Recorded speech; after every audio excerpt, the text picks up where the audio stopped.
మనము యేసును ఎందుకు నమ్మాము అంటే, ఈ లోకం ఏదో మన జీవితం సాఫీగా గడిచిపోవడం కొరకు కానే కాదు. ఈ లోక సంబంధంగా కూడా దేవుడు మనల్ని కాపాడుతాడు, మన అవసరాలు తీరుస్తాడు, అన్నవస్త్రాలు ఇస్తాడు, అన్ని అపాయాల నుండి గండముల నుండి కాపాడుతాడు, అనుమానం లేదు. కానీ దాని కొరకు మనం నమ్మలేదు సుమా. అది బోనస్ లాగా వస్తుంది, మనకు సప్లిమెంటరీ బోనస్ లాగా అట్లా వస్తుంది.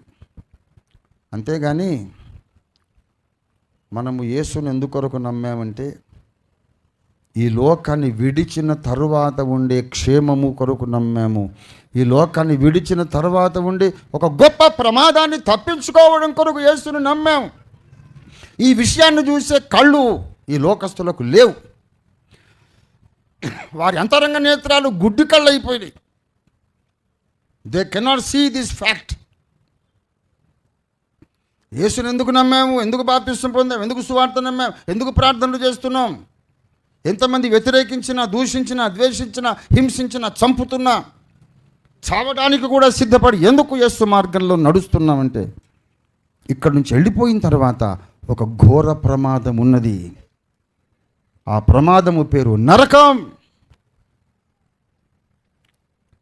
ఆ నరకము నుండి తప్పించగలిగిన శక్తిమంతుడు యేసు ఒక్కడే. దేవతలు అనబడిన వాళ్ళు, దేవుళ్ళు అనబడిన వారు, పూజలు అందుకునే వాళ్ళు ఎంతమంది ఉన్నను నరకము నుండి తప్పించగలిగిన, నరకము నుండి నిన్ను నన్ను రక్షించగలిగిన, అందుకు కావలసిన ఖరీదు కూడా చెల్లించిన ఏకైక దైవావతారుడు నజరేయుడైన యేసు అని మనకు అర్థమైంది. మనం నమ్మాం.